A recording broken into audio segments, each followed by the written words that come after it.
لیکن بزرگوں نے فرمایا ہے یہ جملہ قبر میں فرشتوں سے وہی کہے گا جو دنیا میں نمازی ہو، جو دنیا میں نمازی ہوگا۔ اس سے پہلے کہ ہماری پڑھ دی جائے ہم اس کی پڑھنا شروع کریں۔ بعض کی زندگی دیکھو تو ایسا لگتا ہے جیسے ضد کیے بیٹھا ہے کہ میں تو اپنی پڑھواؤں گا، اپنی پڑھوانا ہے مجھے۔ ضدیں چھوڑیے، اس کی بارگاہ میں جھکیے اور موت کو یاد کریے۔ موت کو یاد کرنے کا طریقہ یہی ہے کہ ایک مرتبہ موت یاد آ جائے تو خدا کی قسم نمازوں کی پابندی شروع ہو جائے، جھوٹ شامل ہے زندگی میں نکل جائے، سچ کے ساتھی بن جائیں۔ موت یاد آئے تو پھر انشاءاللہ تعالیٰ آپ دیکھیں گے کہ اگر موت یاد رہے گی تو مسجدوں کی حاضری زیادہ لگے گی، بازاروں کی کم ہو جائے گی، اللہ کی یاد زیادہ ہوگی، دنیا کی کم ہو جائے گی۔ آج دنیا پریشان ہے کہ فلانا مجھے یاد نہیں کرتا، فلانا مجھے یاد نہیں کرتا۔ ایک نسخہ قرآن کی منہ سے سنو، اللہ ارشاد فرماتا ہے فاذکرونی اذکرکم، باہر نکل ان جھمیلوں سے کہ فلانا مجھے یاد نہیں کرتا، فلانا مجھے یاد نہیں کرتا۔ ایک سیدھا سچا سا سودا لے کے چلا جا، فاذکرونی اذکرکم، زمین کے اوپر تم مجھے یاد کر، عرش کی بلندیوں پہ میں تجھے یاد کروں گا۔ دنیا داروں کے ساتھ میں بیٹھ کر تو مجھے یاد کر، فرشتوں کی انجمن میں تجھے یاد کر۔ مگر بات وہی ہے اعلیٰ حضرت نے جو کہا، وہ تو نہایت سستا سودا بیچ رہے ہیں جنت کا۔ ابھی سانسیں چل رہی ہیں نا تو سودا سمجھ میں نہیں آ رہا۔ مولا کائنات نے فرمایا تھا الناس نیام فاذا ماتوا انتبہوا، سب لوگ سو رہے ہیں، جس دن مریں گے اس دن جاگ جائیں گے۔ کون کہہ رہے ہیں؟ مولا کائنات مولا علی۔ حالانکہ ہم اپنے دن بھر گفتگو میں کہتے ہیں نہیں میں جاگ رہا ہوں، نہیں جاگ رہا ہوں۔ جاگنا اسے نہیں کہتے ہیں۔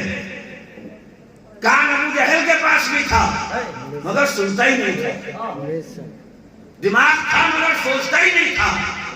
اگر ہم اس کے راستے سے ہٹ کے یہ کہہ رہے ہیں کہ میں جاگ رہا ہوں، یہ جاگنا نہیں ہے، یہ ایک لمبی نیند ہے، اور جس دن موت آئے گی یہ نیند ٹوٹے گی، قبر میں جا کر کے لیٹیں گے، تب سمجھ میں آئے گا جو بالکل ضروری نہیں تھا اسی میں پھنسے رہے، جو سب سے زیادہ ضروری تھا اسے ٹچ تک نہیں کیا۔ آپ دیکھ لیجئے دنیا کے جھمیلے دیکھیے، ہنگامے دیکھیے، دنیا پہ غور کریے کہ جو کچھ بھی ضروری نہیں ہے اسی کے لیے بھاگ دوڑ ہے، اور جو سب سے زیادہ ضروری ہے اسی کی فکر نہیں۔ ایک بزرگ کے بارے میں آتا ہے، قبر کے پاس کھڑے تھے، چند نوجوان آ گئے تو کہنے لگے نوجوانوں یہ مردہ اٹھ کے اگر پھر سے آ جائے دنیا میں تو کیا کرے گا؟ تو کہنے لگے یہ سجدے سے سر ہی نہیں اٹھائے گا۔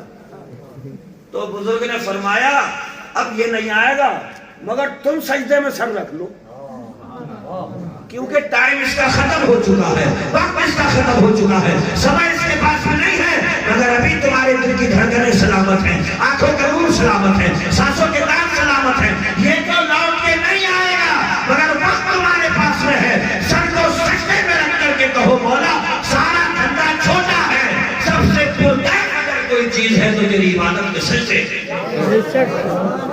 یہ ایک سجدہ جسے تو گرا سمجھتا ہے ہزار سجدوں سے دیتا ہے آدمی۔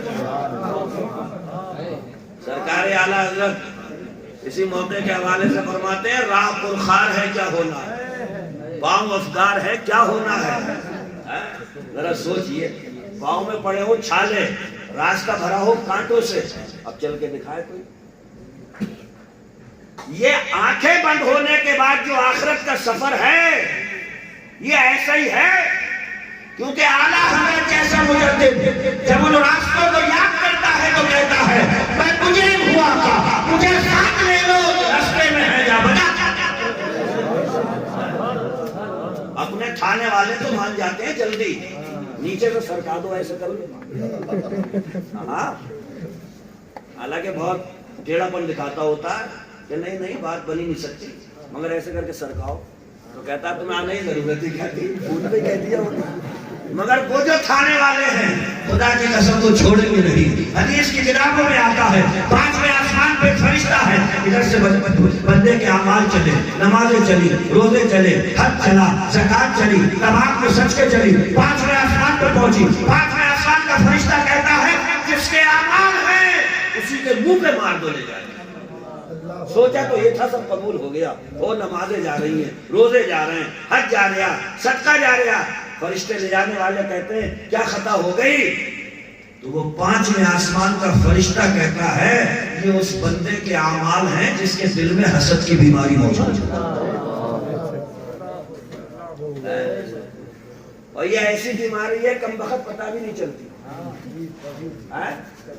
ہر بندہ دوسرے کو سمجھ گیا یہ حسد کر رہا, اور حالانکہ اپنا ہی آپریشن کروا لے تو میرا حسد موجود ہوگا, مگر کیا سامنے والے کو ہی رہا, اپنا پتہ ہی نہیں چلتا ہے نا. اس سے دور رہو. حسد کیا ہوتا ہے؟ شیخ سعدی رحمت اللہ علیہ ان کی ایک کتاب منشورہ کرتی ہے ہمارے مدرسوں میں. ان سے پوچھا کہ بھائی حسد کرنے والے کا علاج کیا ہے شیخ سعدی؟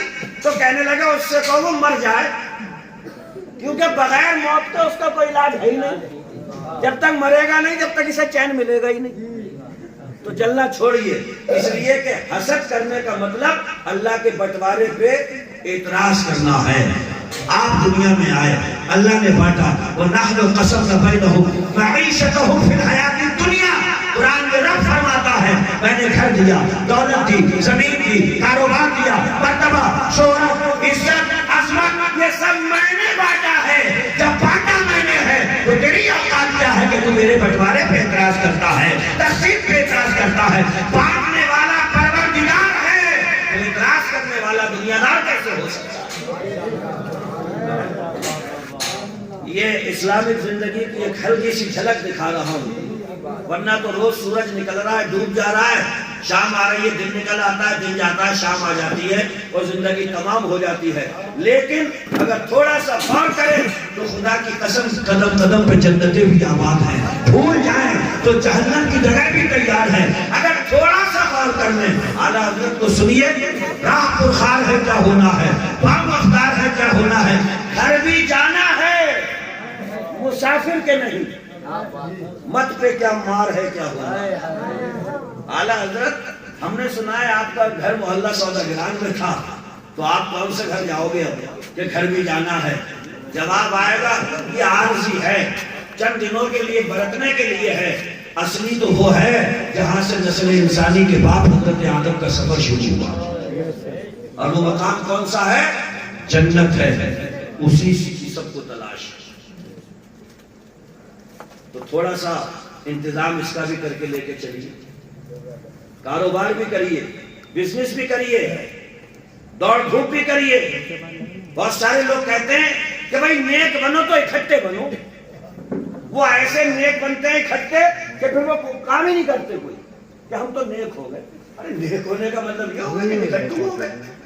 نیک ہونے کا مطلب یہ نہیں ہے ظہر کے وقت میں ظہر پڑھ لی, اب جا کے کاروبار کرو, عصر کا وقت ہو جائے پھر آ جاؤ, پھر جا کے کاروبار کرو. ارے ہم اور مولانا لوگ مسجدوں میں آپ کو کیا بٹھائیں گے جب اللہ آپ کو مسجد میں زیادہ بٹھانا نہیں چاہتا. وہ تو خود ارشاد فرماتا ہے فَإِذَا قُضِيَتِ الصَّلَاةُ فَانتَشِرُوا فِي الْأَرْضِ, جب نماز پڑھ لو تو زمین میں پھیل جاؤ. میں نے اپنی روزی پھیلا رکھی ہے, کہاں سے کماؤ, گھر میں لاؤ, بچوں کے ساتھ کھاؤ. اس لیے کہ تمہارا ہمارا نبی کہتا ہے جو بندہ صبح کو نکلے حلال روزی کھائے اور شام کو دسترخوان پہ بیٹھ کے اپنے بچوں کے ساتھ میں کھائے, میرے حضور فرماتے ہیں اللہ اس کو بھی اتنا ہی ثواب دیتا ہے جتنا میدان جہاد میں تلوار چلانے والے مجاہد کو.